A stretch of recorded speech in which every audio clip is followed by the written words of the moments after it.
Bihar news में स्वागत है आपका दोस्तों। मैं हूं फिरदौस गनी और आप देख रहे हैं केडीबी लाइव। दोस्तों आज हो चुका है 16 दिसंबर 2023। तो आज की पूरे बिहार की टॉप न्यूज लेकर आए हैं आपके लिए।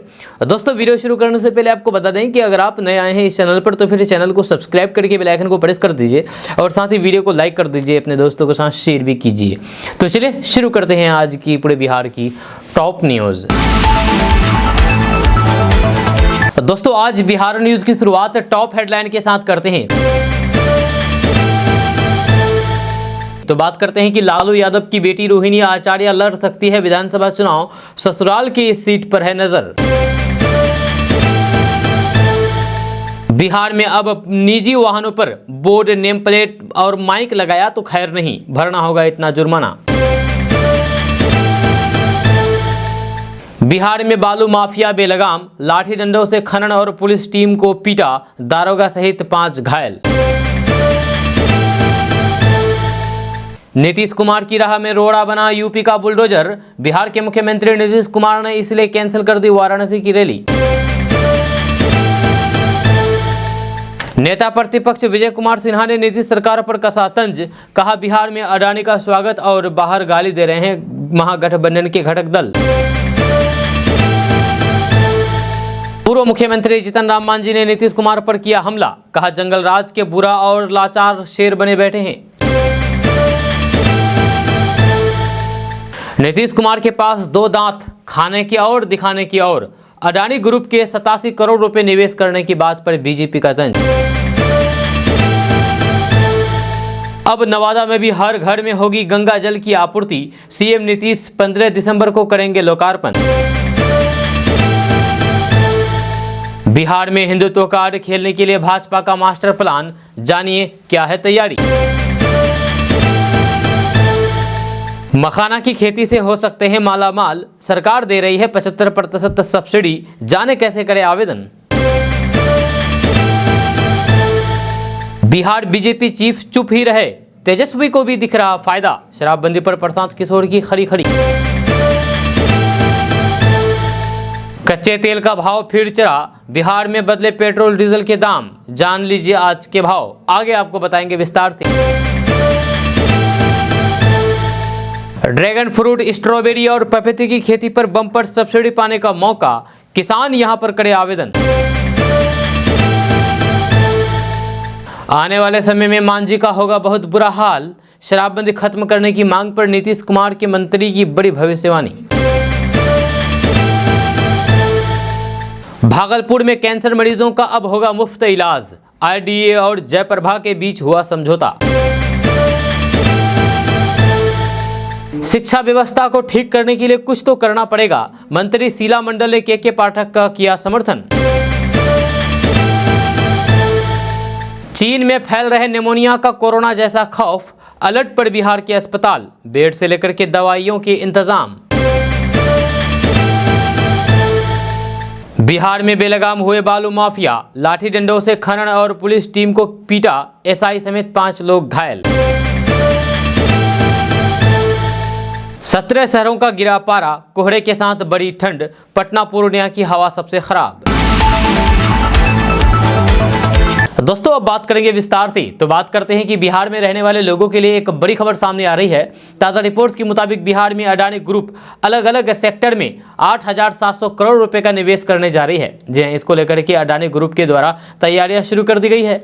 यह खबर के अनुसार बिहार बिजनेस कनेक्ट 2023 को संबोधित करते हुए अडानी ग्रुप के निदेशक प्रणब अडानी ने बिहार में 8,700 करोड़ रुपए का निवेश करने की बात कही है। जय इस निवेश से बिहार में करीब 10,000 लोगों को रोजगार का अवसर प्राप्त होगा।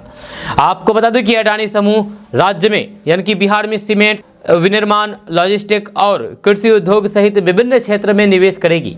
इससे करीब 10,000 लोगों को प्रत्यक्ष और अप्रत्यक्ष रूप से रोजगार मिलेगा, जहां जल्द ही निवेश की प्रक्रिया भी शुरू कर दी जाएगी। दरअसल अडानी ग्रुप बिहार में पहले से ही करीब 850 करोड़ रुपए का निवेश कर रखी है, जहां जल्द ही बिहार में बेगूसराय, पूर्णिया, समस्तीपुर, दरभंगा, किशनगंज और अररिया जिले में निवेश करेगी। जी हाँ, वहीं कंपनी गया और नालंदा में शहरी गैस वितरण नेटवर्क को बढ़ावा देने के लिए 200 करोड़ रुपए आवंटित करेगी। दोस्तों, बिहार में रहने वाले युवाओं के लिए बड़ी खबर सामने आ रही है। ताजा रिपोर्ट्स के मुताबिक 8 जनवरी से लेकर के 18 जनवरी तक कटिहार सेना कैंप में अग्निवीर भर्ती रैली का आयोजन किया जाएगा। इसको लेकर के दिशा निर्देश जारी कर दिया गया है। अब आप सोच रहे होंगे कि किन पदों पर भर्ती होगी, तो आपको बता दें कि इस अग्निवीर भर्ती रैली के दौरान भारतीय सेना में अग्निवीर, वेटरनी, अग्निवीर सामान्य ड्यूटी पद पर भर्ती की जाएगी। आपको बता दूं कि कटिहार, मुंगेर, बांका, अररिया समेत 12 जिलों के लिए ये अग्निवीर भर्ती होगी। जब वहीं पर कटिहार, मुंगेर और अररिया जिले के अभ्यर्थियों के लिए अग्निवीर भर्ती रैली का आयोजन 11 जनवरी 2024 को किया जाएगा। वहीं पर 12 जनवरी 2024 को बांका और खगड़िया जिले के अभ्यर्थियों के लिए अग्निवीर भर्ती रैली का आयोजन किया जाएगा।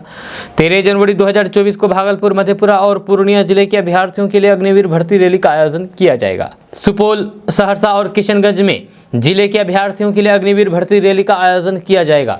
वहीं पर 15 जनवरी 2024 को बेगूसराय जिले के अभ्यर्थियों के लिए अग्निवीर भर्ती रैली का आयोजन किया जाएगा। दोस्तों, बात करेंगे कि बिहार में शराबबंदी तो है, पर इस पर सियासत भी खूब हो रही है। इस बीच जनसुराज यात्रा के संयोजक प्रशांत किशोर उर्फ पीके भी इसमें कूद पड़े हैं। जब प्रशांत किशोर ने एक साथ बीजेपी, आरजेडी, नीतीश कुमार और जीतन राम मांझी के बेटे तक को लपेट लिया है। यह शराबबंदी पर प्रशांत किशोर ने कहा है कि बिहार बीजेपी चीफ सम्राट चौधरी जैसे लोगों के बोलने का तो कोई मतलब है ही नहीं। जहाँ वहीं तेजस्वी यादव को 1 साल पहले तक शराब माफिया दिख रहा था, लेकिन अब उन्हें फायदा नजर आ रहा है। आपको बता दूं कि बिहार की राजनीतिक जमीन पर पैठ बनाने के लिए पद यात्रा निकाली जा रही है और फिर इसके सूत्रधार प्रशांत किशोर हैं। जहां प्रशांत किशोर ने बिहार में लागू शराबबंदी को लेकर के जदयू, बीजेपी, आरजेडी और जीतन राम मांझी की पार्टी को घेरा है। जहां प्रशांत किशोर ने कहा है कि ये सब मिले हुए हैं, बिहार में इन लोगों की मिली भगत चल रही है। प्रशांत किशोर ने आगे कहा है कि शराबबंदी को लेकर के जहां तक बीजेपी के स्टैंड की बात है, तो बीजेपी के प्रदेश अध्यक्ष सम्राट चौधरी जैसे लोगों के बोलने का तो कोई मतलब है ही नहीं। जब अभी कुछ दिन पहले तक ये जेडीयू के साथ सरकार में थे, जब नीतीश कुमार के साथ अभी 1 साल पहले तक तो ये सरकार चला रहे थे, तब तो खुद ही शराबबंदी लागू करने के पक्ष में थे। आज जब विरोध में है तो फिर उनके बोलने का कोई मतलब है ही नहीं। इसके अलावा प्रशांत किशोर ने तेजस्वी यादव पर भी निशाना साधा। प्रशांत किशोर ने कहा कि तेजस्वी यादव को 1 साल पहले तक शराब माफिया दिख रहा था और आज उनको शराबबंदी से फायदा दिख रहा है। जीतन राम मांझी के बेटे अभी कुछ दिनों पहले तक तो बिहार सरकार में मंत्री थे, तो फिर उनको शराबबंदी नहीं दिख रही थी। अब जीतन राम मांझी कह रहे हैं कि जब उनकी सरकार आएगी तब उनको इसको बदल देंगे। जीतन राम मांझी का लड़का अभी तक तो मंत्री था, अभी फिर से कल जब मंत्री बन जाएगा तो फिर उसको शराबबंदी के फायदे दिखने लगेंगे। दोस्तों, 24 दिसंबर को मुख्यमंत्री नीतीश कुमार की रैली उत्तर प्रदेश के वाराणसी में होने वाली थी, लेकिन अब उस रैली को कैंसिल कर दिया गया है। जहां रैली नहीं होगी। ग्रामीण विकास मंत्री और उत्तर प्रदेश जदयू के प्रभारी श्रवण कुमार ने गुरुवार को ये जानकारी दी है। उन्होंने बताया है कि पहले वाराणसी के एक इंटर कॉलेज में मुख्यमंत्री की सभा की अनुमति मिली थी। अब उस कॉलेज के व्यवस्थापक कह रहे हैं कि अगर मुख्यमंत्री की सभा हुई तो उनका नुकसान हो जाएगा। श्रवण कुमार के अनुसार कॉलेज प्रबंधन ने कहा है कि हमारे परिसर में मुख्यमंत्री की रैली हुई तो भवन पर बुलडोजर चल सकता है। मंत्री ने कहा है कि अब जब जनता से पूछेंगे कि उत्तर प्रदेश में नीतीश कुमार की सभा होनी चाहिए या नहीं, जनता की अनुमति मिलने के बाद ही सभा के लिए जगह और तिथि तय की जाएगी। उन्होंने एक संकेत दिया है कि अगले साल जनवरी में वाराणसी में मुख्यमंत्री नीतीश कुमार की सभा हो सकती है। उन्होंने कहा है कि उत्तर प्रदेश में लोकतंत्र की हत्या हो रही है। इधर भाजपा के प्रदेश अध्यक्ष सम्राट चौधरी ने कहा है कि असल में वाराणसी में नीतीश कुमार को सुनने के लिए भीड़ नहीं जुट रही थी, इसीलिए जदयू ने इसे स्थगित कर दिया है। उत्तर प्रदेश क्या देश के किसी भी हिस्से में किसी व्यक्ति की सभा पर रोक नहीं है, जदयू बहाना बना रही है। दोस्तों, किशनगंज सदर थाना क्षेत्र के महिन गांव में बालू भंडारण की सूचना पर बुधवार की रात छापेमारी करने गई पुलिस और खनन विभाग की टीम को बालू माफिया ने घेर करके लाठी डंडों से पीटा है। जहां हमले में सब इंस्पेक्टर दारोगा विनोद कुमार, 2 सिपाही, होमगार्ड की जवान और खनन विभाग का चालक सहित 5 लोग घायल हो गए हैं। सभी घायलों को प्राथमिक उपचार के लिए सदर अस्पताल लाया गया, जहां से बेहतर इलाज के लिए एमजीएम मेडिकल कॉलेज रेफर कर दिया गया। जब मामले में खान निरीक्षक गौरव गुप्ता के बयान पर सदर थाने में 6 नामजद और 10 से 12 अज्ञात के विरुद्ध प्राथमिकी दर्ज कराने के लिए आवेदन दिया है। एसडीपीओ गौतम कुमार का कहना है कि हमलावरों को चिन्हित करके गिरफ्तार करने के लिए छापेमारी की जा रही है। वहीं इसके पहले घटना की सूचना पर गुरुवार की सुबह एसडीएम लतीफुर रहमान और एसडीपीओ गौतम कुमार सदर थाना पहुंचे और खान निरीक्षक से जानकारी ली है। बताया जाता है कि बालू के अवैध भंडारण की सूचना पर खान निरीक्षक उमाशंकर सिंह और सौरभ गुप्ता पुलिस टीम के साथ घटनास्थल पर पहुंचे, जहां टीम ने देखा कि कुछ लोग अवैध रूप से बालू भंडारण कर रहे हैं। टीम ने भंडारण करने से रोका तो फिर उन लोगों ने हमला बोल दिया, जब पुलिस और खनन विभाग की टीम किसी तरह से जान बचा करके वहां से भाग निकले। आपको बता दूं कि किशनगंज में बालू माफियाओं ने एक सप्ताह पहले 5 दिसंबर को पोठिया थाना क्षेत्र के चमरानी बालू घाट पर भी अवैध खनन को रोकने पहुंची खनन विभाग की टीम और पुलिस बलों पर हमला कर दिया था। इस दौरान भी पुलिस के जवान और खनन कर्मी घायल हुए थे। दोस्तों, बड़ी खबर बिहार से है, जहां एक सरकारी विद्यालय के शिक्षकों को धूप सेकना खासा महंगा पड़ गया। धूप में बैठ करके बातचीत कर रहे विद्यालय के शिक्षकों और फिर हेडमास्टरों के खिलाफ कार्रवाई हुई है और उनका वेतन ही बंद कर दिया गया है। दरअसल जांच के दौरान जब अधिकारी स्कूल में पहुंचे तो फिर वहां शिक्षक अपने कर्मियों के साथ धूप में बैठ करके बातचीत कर रहे थे। फिर क्या था, स्कूल के हेडमास्टर सहित सभी शिक्षकों और फिर टोला सेवकों पर गाज गिर गई और उनका वेतन तत्काल प्रभाव से बंद कर दिया गया है। जहां पूरी कार्रवाई बिहार के शिक्षा विभाग अपर मुख्य सचिव के पाठक के आदेश के बाद हुआ है। यह मामला मधुबनी जिला से जुड़ा हुआ है। जानकारी के मुताबिक मधुबनी जिला के पंडोल तेतराहा प्राइमरी स्कूल का है, जहां के शिक्षकों और फिर हेड मास्टर का वेतन रोक दिया गया। यह जानकारी के मुताबिक जब निरीक्षण के दौरान अधिकारी का एक दल स्कूल में पहुंचा तो फिर वहां शिक्षक सहित हेड मास्टर क्लासरूम छोड़ करके धूप में बैठे थे। इसके बाद जांच अधिकारियों ने फौरन कार्रवाई करते हुए सभी के खिलाफ एक्शन ले लिया और फिर तत्काल प्रभाव से उनका वेतन ही रोक दिया।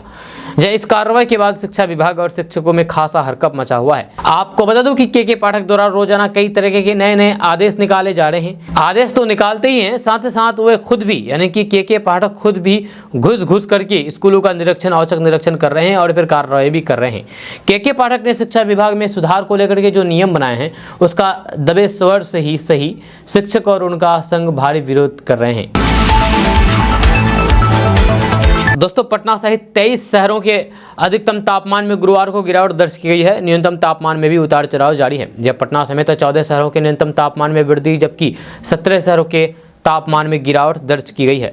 सबसे ठंडा शहर 7 डिग्री सेल्सियस के साथ सबौर रहा। सबसे ज्यादा तापमान 25 डिग्री सेल्सियस कैमूर में रिकॉर्ड किया गया। जब मौसम विभाग के अनुसार अगले 3-4 दिनों में अधिकतम और न्यूनतम तापमान में कोई भी विशेष बदलाव नहीं होगा। इस कारण लोगों को अभी की तरह ही ठंड का एहसास होगा, लेकिन शाम और सुबह के समय अधिक ठंड का एहसास होगा। पटना का अधिकतम तापमान गिरा और फिर न्यूनतम तापमान बढ़ा। जब गुरुवार को पटना के अधिकतम तापमान में गिरावट और न्यूनतम तापमान में वृद्धि दर्ज की गई है। आपको बता दूं कि अधिकतम तापमान में मामूली गिरावट होने और फिर पछुआ हवा चलने से आम दिनों के मुकाबले गुरुवार को दिन में भी कनकनी का एहसास हुआ।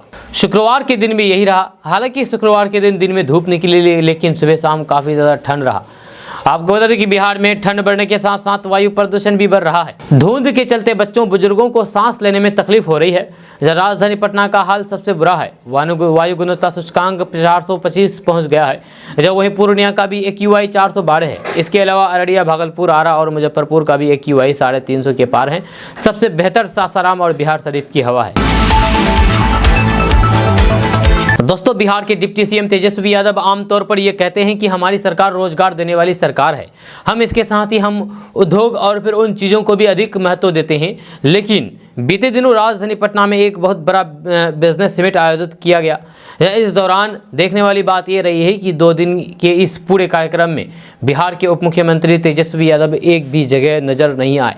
ऐसे में अब इसको लेकर के सवाल उठाया जाना शुरू कर दिया गया है। दरअसल हिंदुस्तानी अवाम मोर्चा के राष्ट्रीय अध्यक्ष और MLC संतोष कुमार सुमन ने अपने सोशल मीडिया पोस्ट के जरिए नीतीश कुमार पर जोरदार हमला बोला है। जो उन्होंने ट्वीट करते हुए लिखा है कि उप मुख्यमंत्री ग्लोबल बिजनेस समिट में नहीं गए। लगता है कि विज्ञापन में सिर्फ चचा का फोटो देख करके भतीजा रूठ गए हैं। एक युवा अगर ऐसे मुंह छुपाए फिरेगा तो फिर दुनिया में क्या संदेश जाएगा। ये तालमेल की सरकार है कि घालमेल की सरकार, पता नहीं चल रहा है। इसके अलावा उन्होंने लिखा है कि वैसे लोग मुख्य कारण समझ रहे हैं कि उनको डर सताया है कि जैसे प्रधानमंत्री जी के सामने लिखा हुआ पढ़ने में गड़बड़ा गए थे, वैसे ही कहीं यहाँ भी बड़े उद्योगपतियों के सामने में भी फिर से लिखा हुआ पढ़ने में गड़बड़ा ना जाए। ऐसे डरेगा तो युवा, तो फिर कैसे बढ़ेगा युवा। आपको बता दें कि बिहार ग्लोबल इन्वेस्टर समिट 2023 का कल समाप्त हो गया है। जी हाँ, 2 दिवसीय इस बिजनेस समिट में देश विदेश से कई नामचीन कंपनियां आए और फिर बिहार में निवेश की योजना बताई। देश में सबसे बड़े समूह में से एक है अडानी ग्रुप, जिन्होंने बिहार में निवेश को लेकर की योजना बनाई है। लेकिन इस कार्यक्रम में कहीं भी बिहार के उप मुख्यमंत्री तेजस्वी यादव नजर नहीं आए, जिसके बाद इसको लेकर के अब सवाल किया जाना शुरू कर दिया गया है। दोस्तों, कम लागत में बढ़िया मुनाफा के चलते देश भर में पिछले कुछ सालों से बागवानी फसलों की लोकप्रियता किसानों के बीच बढ़ी है। इसी वजह से ये सब्सिडी योजना की मदद से सरकार भी किसानों को बागवानी फसलों को अपनाने के लिए प्रोत्साहित कर रही है। इसी कड़ी में बिहार सरकार ड्रैगन फ्रूट, स्ट्रॉबेरी और पपीते की खेती पर बम्पर सब्सिडी दे रही है। जब राज्य सरकार के बागवानी विभाग के आधिकारिक ट्विटर हैंडल पर किए गए ट्वीट के मुताबिक किसानों को ड्रैगन फ्रूट और स्ट्रॉबेरी की खेती के लिए 40% तक सब्सिडी दी जाएगी। सरकार की तरफ से ड्रैगन फ्रूट की खेती की इकाई लागत 1,25,000 रुपये रखा गया है। जी हाँ, ऐसे में 40% सब्सिडी के तौर पर किसानों को कुल 50,000 रुपये तक मिलेंगे। जब वहीं स्ट्रॉबेरी की खेती की इकाई लागत भी 1,25,000 रुपये रखी गई है। 40% सब्सिडी के तौर पर किसानों को इस फसल पर भी 50,000 रुपये दिए जाएंगे। जब बिहार सरकार एकीकृत बागवानी विकास मिशन के तहत पपीते की खेती पर कम से कम 1 हेक्टेयर खेत में पपीता की फसल लगाने पर 60,000 रुपये की लागत के आधार पर 75% सब्सिडी दे रही है। सरकार ने 1 हेक्टेयर खेत पर पपीता लगाने पर 60,000 रुपये तक का खर्च तय किया है। वहीं पर 75% सब्सिडी पर किसानों को पपीते की खेती पर सरकार की तरफ से 45,000 रुपये दिए जाएंगे।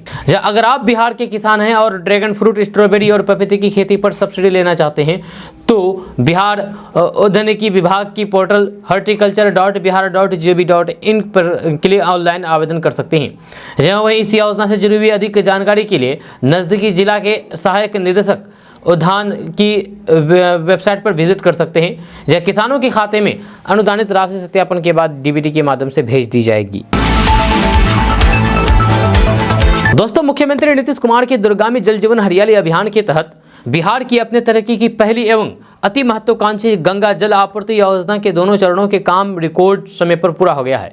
जहाँ इसके दूसरे चरण में नवादा शहर में हर घर गंगा जल आपूर्ति योजना के लिए जल संसाधन विभाग द्वारा कराए गए कार्यों का खुद मुख्यमंत्री नीतीश कुमार 15 दिसंबर 2023 को पूर्वाह्न 11 बजे नवादा में आयोजित कार्यक्रम में लोकार्पण किया है। जहाँ जल संसाधन तथा सूचना एवं जनसंपर्क मंत्री संजय कुमार झा ने बताया है कि मुख्यमंत्री नीतीश कुमार द्वारा शुरू दूरगामी जल जीवन हरियाली अभियान का एक महत्वपूर्ण अवयव अधिवेशन नदी जल को जल संकट वाले शहरों में ले जाकर के पेयजल के रूप में उपयोग करना भी है। जहाँ इसके तहत गंगा नदी की बाढ़ के पानी को दक्षिण बिहार के महत्वपूर्ण शहरों राजगीर, गया, बोधगया और नवादा में पेयजल के रूप में उपयोग करने की मुख्यमंत्री की परिकल्पना के अनुरूप जल संसाधन विभाग ने अति महत्वाकांक्षी गंगा जल आपूर्ति योजना तैयार की है। इन शहरों में हर साल लाखों देशी विदेशी पर्यटक आते हैं। उन्होंने बताया है कि गंगा जल आपूर्ति योजना के पहले चरण के कार्य को पिछले साल रिकॉर्ड समय में पूरा किया गया था और खुद मुख्यमंत्री नीतीश कुमार ने 27 नवंबर 2022 को राजगीर तथा 28 नवंबर 2022 को गया एवं बोधगया में इसका लोकार्पण किया था। जब पहले चरण के लोकार्पण के दौरान उन्होंने साल 2023 के अंत तक नवादा शहर में भी घरेलू उपयोगी के लिए गंगा जल की आपूर्ति शुरू करने के निर्देश दिए थे। मुख्यमंत्री नीतीश कुमार के निर्देश को मूर्त रूप प्रदान करते हुए जल संसाधन विभाग ने नवादा शहर में भी हर घर गंगा जल आपूर्ति का कार्य समय पर पूरा कर लिया है। दोस्तों, बिहार में आगामी चुनाव को लेकर के सियासी पारा चढ़ा हुआ है। एक तरफ सीएम नीतीश कुमार अपने द्वारा कराए गए कार्यों का प्रचार प्रसार कर रहे हैं तो वहीं भाजपा नेता महागठबंधन सरकार की खामियों को उजागर करके प्रदेश सरकार पर निशाना साध रहे हैं। चुनावी दांवपेच के बीच लोकसभा चुनाव 2024 से पहले भाजपा में बड़ा हिंदुत्व कार्ड खेलने की तैयारी कर रही है। भाजपा की बिहार इकाई ने बिहार के 50 लाख लोगों को अयोध्या दर्शन करवाने का प्लान बना रही है। सूत्रों के मुताबिक बिहार के सभी 243 विधानसभा सीटों पर इसको लेकर के काम शुरू भी किया जा चुका है। जी हाँ, आपको बता दूं कि 22 जनवरी 2024 को राम की प्राण प्रतिष्ठा के बाद इस काम को अंजाम दिया जाएगा। जय हिंदुत्व एजेंडा के तहत बिहार में सियासी जमीन मजबूत करने के लिए इसे भाजपा के मास्टर प्लान के तौर पर देखा जा रहा है। जय इस काम को अंजाम देने के लिए बूथ लेवल पर भाजपा, आरएसएस और वीएचपी जैसे हिंदू संगठनों की मदद ले रही है। सूत्रों के माने तो बिहार की विभिन्न विधानसभा सीटों पर विश्व हिंदू परिषद और आरएसएस संगठन की कार्यकर्ताओं ने लोगों से को निमंत्रण देने का काम शुरू कर दिया है। आपको बता दें कि राम मंदिर की प्राण प्रतिष्ठा कार्यक्रम का लाइव 22 जनवरी को विभिन्न जगहों पर बड़ी स्क्रीन पर दिखाने की व्यवस्था भी की जा रही है। मिली जानकारी के मुताबिक विश्व हिंदू परिषद ने पटना में प्रदेश के यानी कि बिहार के सभी जिलों के पदाधिकारियों को बुलाया था। इस बैठक में सभी जिलों को पदाधिकारियों को अपने अपने इलाके के लोगों को अयोध्या दर्शन के लिए न्योता देने का निर्देश दिया गया था। लोकसभा चुनाव 2024 से पहले भारतीय जनता पार्टी का ये बड़ा चुनावी दांव माना जा रहा है, जहां सियासी गलियारों में ये चर्चा तेज है कि जदयू के किनारा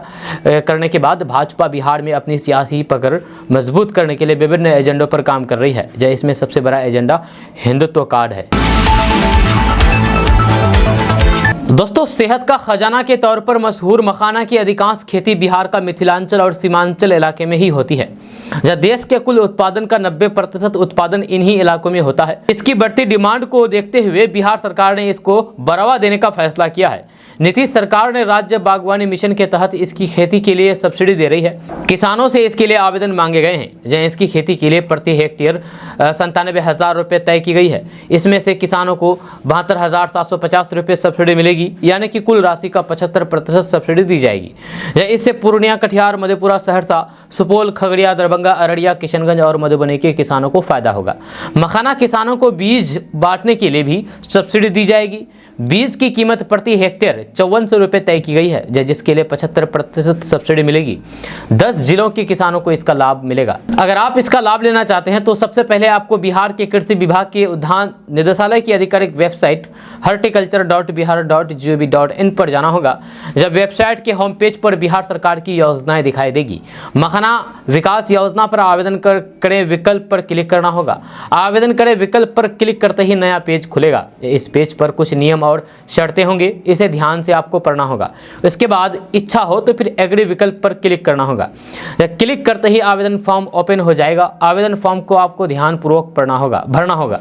सभी जानकारी भरने के बाद मांगे गए दस्तावेज को अपलोड करना होगा। अंत में सबमिट के ऑप्शन पर क्लिक करना होगा। इसके साथ ही आवेदन की प्रक्रिया पूरी हो जाएगी। आवेदन करने के लिए आधार कार्ड, निवास प्रमाण पत्र, आय प्रमाण पत्र, जाति प्रमाण पत्र अपलोड करना होगा। आवेदन के लिए भूमि से संबंधित दस्तावेज, बैंक खाता, पासबुक जैसे दस्तावेजों के अलावा मोबाइल नंबर और पासपोर्ट साइज फोटो की जरूरत होगी। आवेदक का बैंक अकाउंट आधार कार्ड से लिंक होना चाहिए। विशेष जानकारी के लिए किसान संबंधित जिले के उद्यान सहायक निदेशक से संपर्क कर सकते हैं। इसके अलावा बिहार सरकार इस योजना के तहत 5 टन तक का मखाना भंडारण गृह बनाने के लिए भी सब्सिडी दे रही है। भंडारण गृह की लागत 10 लाख रुपए तक तय की गई है। इस पर 7,50,000 रुपए की सब्सिडी मिलेगी। दोस्तों, भारतीय तेल वितरक कंपनियों ने आज के लिए पेट्रोल डीजल का रेट जारी कर दिया है। यह कंपनियों ने आज भी राष्ट्रीय स्तर पर तेल की कीमतों में बदलाव नहीं किया है। हालांकि राज्यों के अनुसार वेट टैक्स में परिवर्तन के कारण कुछ स्थान पर पेट्रोल डीजल की कीमतों में परिवर्तन देखने को मिल रहा है। राजधानी दिल्ली में पेट्रोल डीजल की कीमतें स्थिर है। जब वर्तमान में यहाँ पेट्रोल 96 रुपये 72 पैसे और डीजल 90 रुपये 8 पैसे प्रति लीटर की दर से बिक रहा है। जबकि मुंबई में पेट्रोल 106 रुपये 31 पैसे और डीजल 94 रुपये 27 पैसे, कोलकाता में पेट्रोल 106 रुपये 3 पैसे और डीजल 92 रुपये 76 पैसे प्रति लीटर और चेन्नई में 102 रुपये 74 पैसे और डीजल 94 रुपये 33 पैसे प्रति लीटर की दर से बिक रहा है। इसके अलावा कुछ शहरों में तेल की कीमतों में बदलाव देखने को मिला है। वहीं पर बिहार की बात करें तो बिहार में पेट्रोल की कीमत 46 पैसे की बढ़त हुई है, यानी कि 46 पैसे पेट्रोल का दाम बढ़ गया है। जबकि डीजल 41 पैसे की तेजी के साथ 94 रुपये 10 पैसे प्रति लीटर के भाव में बिक रहा है। दोस्तों, राजद सुप्रीमो लालू प्रसाद यादव के परिवार से एक और सदस्य राजनीति में आ रहा है। उनकी बेटी रोहिणी आचार्य ने बिहार की राजनीतिक गलियारों में हलचल मचा दी है। दरअसल रोहिणी आचार्य बिहार से लोकसभा का चुनाव लड़ सकती है।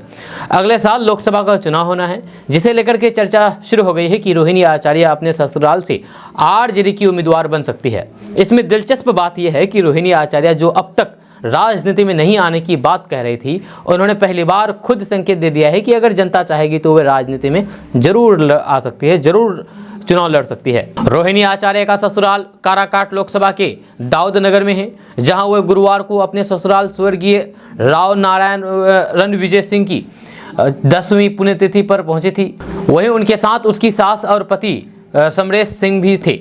इस दौरान जब मीडिया ने उनसे लोकसभा चुनाव लड़ने की बात कही तो फिर पहले तो रोहिणी ने इनकार कर दिया, लेकिन फिर उन्होंने कहा कि अगर क्षेत्र चाहेगा तो वे इस पर विचार कर सकती है।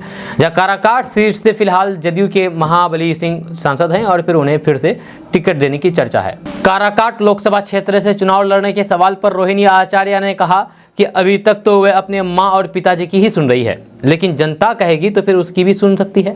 फिलहाल वे जमीन पर ऐसा कोई भी काम नहीं कर रही है, तो फिर उन्हें टिकट कैसे मिलेगा? जब जनता के बीच रहेगी तब ना टिकट मिलेगा।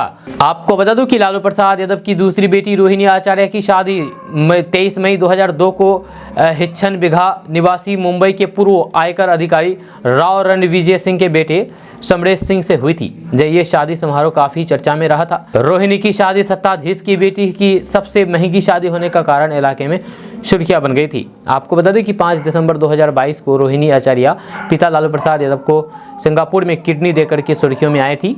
जब रोहिणी सिंगापुर में रहती है, उनके पति समरेश सिंह बैंक की नौकरी करते हैं। दोस्तों, निजी वाहनों पर लगे नेम प्लेट, माइक और होटर वर्तमान में एक सगल बन गया है। इसको लेकर के बने कानून का किसी को फिक्र नहीं है और लोग धड़ल्ले से इसका दुरुपयोग कर रहे हैं। अब जिला प्रशासन इसको लेकर के अभियान चलाएगा और नेम प्लेट और माइक या फिर स्पीकर को जिला प्रशासन उतरवाएगा। जब पुलिस विभाग और फिर परिवहन विभाग इसको लेकर के अभियान चलाएगा। सरकारी गजट और फिर परिवहन विभाग के नियम अनुसार प्राइवेट गाड़ियों पर किसी तरीके के बोर्ड, नेम प्लेट अथवा माइक लगाने को पूरी तरीके से गैर कानूनी माना गया है। इसको लेकर के सरकार द्वारा जारी गाइडलाइंस का वाहन मालिक उल्लंघन कर रहे हैं। ऐसे लोगों के खिलाफ परिवहन विभाग और फिर पुलिस जिले में जाँच अभियान चलाएगी। जाँच के दौरान नियमों को उल्लंघन करते हुए पकड़े जाने पर न सिर्फ नेम प्लेट और फिर स्पीकर को उतरवाया जाएगा, बल्कि जुर्माना भी लगाया जाएगा। त्रिस्तरीय ग्राम पंचायत के जनप्रतिनिधि, विभिन्न संगठन और फिर राजनीतिक दलों के पदाधिकारियों और कुछ आम लोगों द्वारा वाहनों के ऊपर माइक और फिर आगे में जिला पार्षद, प्रखंड प्रमुख, मुखिया, बीडीसी, मुखिया संघ अध्यक्ष, सरपंच, बीडीसी सदस्य, वार्ड सदस्य और संगठन में पदधारक का नेम प्लेट वाहनों में लगा दिख रहा है। जब कुछ वैसे भी लोग नेम प्लेट लगा रहे हैं जो जनप्रतिनिधि के प्रतिनिधि या फिर उनके परिवार के सदस्य हैं। मनमानी करने के आदि कुछ लोग तो होटर और माइक भी लगाने से नहीं चूक रहे हैं। जब वाहनों पर अनाधिकृत रूप से नेम प्लेट लगाने वाले कुछ लोग प्रशासन की आंखों में धूल झोंक करके अपना मैदान चमका रहे हैं। यह डीटीओ कुमार विवेकानंद ने बताया है कि सरकार एवं विभाग द्वारा जारी गाइडलाइंस के अनुसार किसी भी प्राइवेट गाड़ियों पर माइक तथा पदनाम से संबंधित नेम प्लेट लगाना गैर कानूनी है। उन्होंने कहा है कि नियम का उल्लंघन करने वालों के खिलाफ पूरे जिले में अभियान चलाया जाएगा। जब अभियान के दौरान जिन भी वाहनों पर, जिन भी गाड़ियों पर माइक तथा पदनाम से संबंधित नेम प्लेट पकड़ा जाएगा तो उसे उतरा करके जुर्माना वसूला जाएगा। जब विभागीय पदाधिकारी को जिला के विभिन्न सड़कों पर जांच अभियान चलाने का निर्देश दिया गया है। आपको बता दें कि ये निर्देश नवादा जिला में दिया गया है। दोस्तों, आरजेडी सुप्रीमो लालू प्रसाद यादव के साले और पूर्व सांसद साधु यादव की बेटी की शादी 12 दिसंबर को संपन्न हो गई है। इस शादी के मौके पर बिहार के कई दिग्गज नेता मौजूद रहे। गिरिराज सिंह, चिराग पासवान, रमा देवी से लेकर के रामकृपाल यादव भी मौजूद रहे।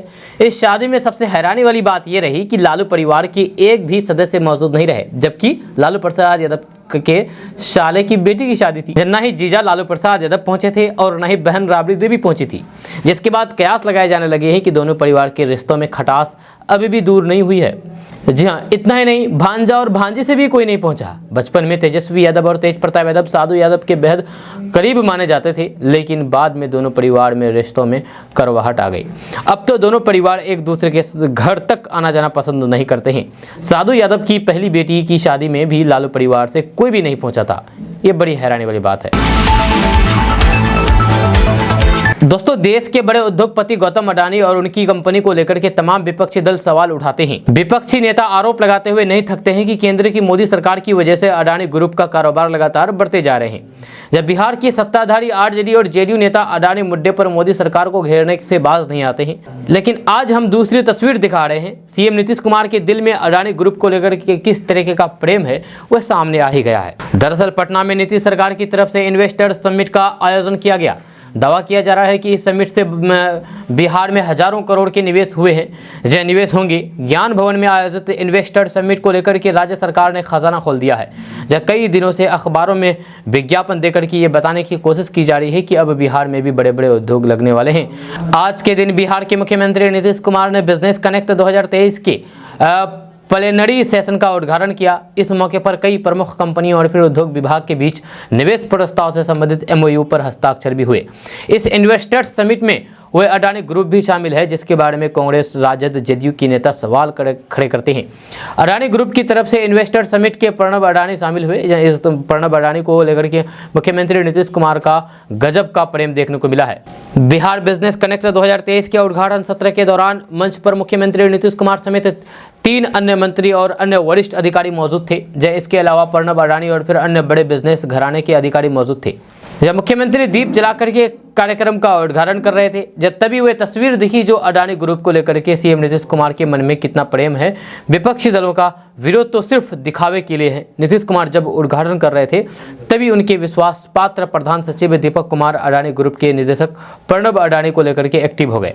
उन्होंने थोड़े हट करके खड़े प्रणब अडानी को पहले इशारा करके CM नीतीश कुमार के बगल में खड़े होने का आग्रह किया, लेकिन उन्होंने मना कर दिया। इसके बाद दीपक कुमार अपनी जगह से आगे बढ़े, प्रणब अडानी का हाथ पकड़ा और फिर मुख्यमंत्री के बगल में खड़े होने का दबाव बनाया। इसके बाद भी वे कतरा रहे थे, लेकिन मुख्यमंत्री के प्रधान सचिव दीपक कुमार कहाँ मानने वाले थे। वे उन्हें हाथ पकड़ करके नीतीश कुमार के बगल में खड़े कर दिया। अब आप इस बात से अंदाजा लगा सकते हैं कि नीतीश कुमार के बगल में मंत्री को खड़ा होना चाहिए, उसके बाद सचिव को, उसके बाद उद्योगपति को खड़ा होना चाहिए, लेकिन यहाँ पर अडानी ग्रुप के चेयरमैन को पहले खड़ा कर दिया गया। यानी कि नीतीश कुमार के बगल में खड़ा करके ये जताने की कोशिश की गई है कि नीतीश कुमार अडानी से कितना प्रेम करते हैं। दोस्तों, बिहार में बदहाल हो चुकी शिक्षा व्यवस्था को दुरुस्त करने के लिए एक तरफ शिक्षा विभाग के ACS KK पाठक लगातार कड़े फैसले ले रहे हैं, तो वहीं दूसरी ओर उनकी ही विभाग के अधिकारी KK पाठक की कोशिश पर पानी फेर रहे हैं। ताज़ा मामला बिहार के भागलपुर से सामने आया है, जहां महिला शिक्षिका के साथ हुए दुर्व्यवहार की जांच करने पहुंचे प्रखंड शिक्षा पदाधिकारी स्कूल में मटन पार्टी करते हुए पकड़े गए। यह दरअसल पूरा मामला भागलपुर के सनहोली प्रखंड क्षेत्र स्थित उच्च माध्यमिक विद्यालय तेलबारा का है। जब बुधवार को यहां पूर्व हेडमास्टर शीला कुमारी के साथ हुए वर्तमान हेडमास्टर ने न सिर्फ बदसलूकी की बल्कि उनके साथ मारपीट की घटना को भी अंजाम दिया था। महिला शिक्षिका ने आरोपी हेडमास्टर के खिलाफ पुलिस में मामला दर्ज कराया और घटना की जानकारी वरीय पुलिस अधिकारी को भी दी थी। जब मामले की जांच करने के लिए प्रखंड शिक्षा पदाधिकारी आदेश्वर पांडे स्कूल पहुंचे थे। जब BEO के दौरे को लेकर के स्कूल में आरोपी हेडमास्टर की तरफ से मटन चावल बनाया गया था। BEO जांच करने पहुंचे जरूर, लेकिन जांच करने के बजाय स्कूल के क्लासरूम में शिक्षकों के साथ मटन पार्टी करने लगे। जब स्कूल में मटन पार्टी की जानकारी मिलते ही ग्रामीण आक्रोशित हो गए और जम करके हंगामा मचाया। जब ग्रामीणों का कहना था कि बच्चों को खाने के लिए सड़ा हुआ चावल और दूषित खाना परोसा जाता है, जबकि स्कूल के शिक्षक अक्सर मटन पार्टी करते हैं, जिसका बच्चों पर बुरा असर पड़ता है। हंगामे के बीच वहां मौजूद किसी शख्स ने मटन दबाते BEO का वीडियो बना लिया और फिर उसे सोशल मीडिया पर शेयर कर दिया, जो अब तेजी से वायरल हो रहा है। जो वायरल वीडियो में साफ तौर पर देखा जा सकता है कि कैसे BEO आदेश्वर पांडे स्कूल के दूसरे शिक्षकों के साथ मटन पार्टी करते हुए दिख रहे हैं। हालांकि KDV लाइव इस वीडियो की वायरल वीडियो की सत्यता की पुष्टि नहीं करता है। BEO साहब से जब इसके बारे में पूछा गया तो उन्होंने सफाई देते हुए कहा कि पहले से परिचित एक शिक्षक ने उन पर खाने का दबाव बनाया, जिसे वे मना नहीं कर सके। दोस्तों, बिहार के प्राथमिक से लेकर के उच्च माध्यमिक विद्यालयों के शिक्षकों को अब अपने स्कूल के प्रखंड मुख्यालय या फिर विद्यालय के 15 किलोमीटर के दायरे में ही रहना होगा, ताकि वे समय पर विद्यालय आ जा सके और फिर स्कूलों में पढ़ाई सुचारू रूप से हो सके। इसके साथ ही शिक्षकों को 15 किलोमीटर के दायरे में रहने का शपथ पत्र भी देना होगा। इसके लिए शिक्षकों को 30 जनवरी तक का समय दिया गया है। जहां शपथ पत्र जमा करने के बाद ही शिक्षकों का फरवरी माह का वेतन जारी किया जाएगा। इसे लेकर के शिक्षा विभाग ने सभी जिला शिक्षा पदाधिकारी को निर्देश दिया गया है कि वे शिक्षकों को इस आदेश से अवगत कराएं और इसका पालन सुनिश्चित कराएं। जब माध्यमिक शिक्षा निदेशक कन्हैया प्रसाद श्रीवास्तव की ओर से जारी आदेश में यह स्पष्ट कर दिया गया है कि इन सब के बाद भी बिहार आवास भत्ता नियमावली के प्रावधान लागू रहेंगे। जी हाँ, यह आदेश नवनियुक्त स्कूली शिक्षकों के साथ साथ पुराने शिक्षकों पर भी समान रूप से लागू होगा। दोस्तों, देश के सभी वर्गों के गरीबों के विकास को लेकर के हिंदुस्तानी अवाम मोर्चा सेकुलर स्थापना काल से ही संघर्ष करती आ रही है। इसके लिए सड़क से संसद तक हमने आवाज बुलंद किया है, आगे भी ये क्रम जारी रहेगा। ये बातें मैं नहीं कर रहा हूँ, बल्कि ये बातें बेलागंज के नियामतपुर खेल मैदान में आयोजित गरीब संकल्प सभा के दौरान पूर्व मुख्यमंत्री हिंदुस्तानी अवाम मोर्चा के संरक्षक जीतन राम मांझी ने कही है। जीतन राम मांझी ने कहा है कि बिहार में अभी वर्तमान में तानाशाही की सरकार है। यह मुख्यमंत्री नीतीश कुमार को जनता जिस जंगल राज के सफाया के लिए गद्दी पर बैठाया था, आज उसी जंगल राज का बुरा और लाचार शेर बने बैठे हैं। उन्होंने कहा कि महागठबंधन की सरकार में नीतीश कुमार खुद से जनहित में कोई भी फैसला लेने के लायक भी नहीं रहे हैं। उन्हें जनहित के फैसले के लिए भी जंगल राज के युवराज से आदेश लेना पड़ रहा है। जब बिहार एक बार फिर से 90 के दशक में लौट रहा है, जहां सरेआम अपराध हो रहे हैं, चोरी, हत्या, लूट और भी कई सारी आपराधिक घटनाएं हो रही है। यह बिहार में एक बार फिर से आम ये हो गई है। बिहार में अमन की सरकार स्थापित करने के लिए 2024 में केंद्र में नरेंद्र मोदी के नेतृत्व वाली सरकार और 2026 में बिहार में एनडीए की सरकार लाने के लिए जनता को फिर से एकजुट होना पड़ेगा। वही सभा को संबोधित करते हुए पार्टी के राष्ट्रीय अध्यक्ष प्रोफेसर संतोष कुमार सिंह ने कहा कि अपने अल्प समय में मुख्यमंत्री के काल में पार्टी के संरक्षक सह पूर्व मुख्यमंत्री जीतन राम मांझी ने महादलित परिवारों, युवाओं, किसानों और फिर अनुबंधित सरकारी कर्मचारियों के लिए कई योजनाओं को शुरू करने का निर्णय लिया था, जिससे वर्तमान मुख्यमंत्री नीतीश कुमार अपने राजनीतिक खतरा मान करके जीतन राम मांझी को साजिश के तहत पद से हटा दिया। यह नीतीश कुमार ने महादलित समाज को यूज एंड थ्रो के तरह इस्तेमाल किया है। उन्होंने कहा कि नीतीश कुमार महादलित समाज को अपमानित करने का कोई भी मौका नहीं छोड़ रहे हैं। जिस बिहार के जनता ने जंगल राज से उब करके एनडीए गठबंधन को सत्ता सौंपी थी, आज गठबंधन मुख्यमंत्री नीतीश कुमार बनाया था। आज एनडीए गठबंधन को धोखा और फिर बिहार की जनता के जनादेश का अपमान करके उसी जंगल राज के नेताओं के हाथों की कठपुतली बन गई है। दोस्तों, बिहार बिजनेस कनेक्ट 2023 में 800 कंपनियां हिस्सा लिया। जहां इस दौरान अडानी ग्रुप का बिहार में निवेश की योजना को बताया है। इसको लेकर के बिहार में विपक्ष ने मोर्चा खोल दिया है। बीजेपी प्रदेश अध्यक्ष सम्राट चौधरी ने कहा है कि नीतीश का आचरण हाथी के दो दांत की तरह है, खाने की और दिखाने की ओर है। सम्राट चौधरी ने नीतीश की बनारस की रैली को लेकर के भी उन पर तंज कसा है। सम्राट चौधरी ने कहा कि मध्य प्रदेश में भी जदयू चुनाव लड़ा था, क्या हाल हुआ सबने देखा। वार्ड का चुनाव तो उनके पार्टी के लोग जीत नहीं सकते और फिर चले हैं यूपी में चुनाव लड़ने का सपना देखने। जब देखिए, इससे कुछ नहीं होने वाला है, ये कुछ भी कर ले। यूपी के लोग जानते हैं कि ये बिहार में फिसदी साबित हुए हैं और फिर किस तरह से वो बिहार में हालात को बना दिए हैं। ये भी यूपी की जनता जानती है, इसलिए ये कुछ भी नहीं कर ले, कोई फायदा नहीं होने वाला है। वार्ड और पंचायत के चुनाव को तो इनकी पार्टी जीत नहीं सकती और फिर लोकसभा का ख्वाब देख रहे हैं, जो कभी पूरा नहीं होगा। दोस्तों, आज का न्यूज़ बस यहाँ तक। कैसा लगा आपको नीचे कमेंट बॉक्स में कमेंट करके जरूर बताइएगा। अगर आप हमारे चैनल पर नए आए तो फिर चैनल को सब्सक्राइब करके बेल आइकन को प्रेस कर दीजिए और साथ ही वीडियो को लाइक कर दीजिए, अपने दोस्तों के साथ शेयर भी कीजिए। तो चलिए मिलते हैं फिर नेक्स्ट वीडियो के साथ, तब तक के लिए जय हिंद, जय बिहार।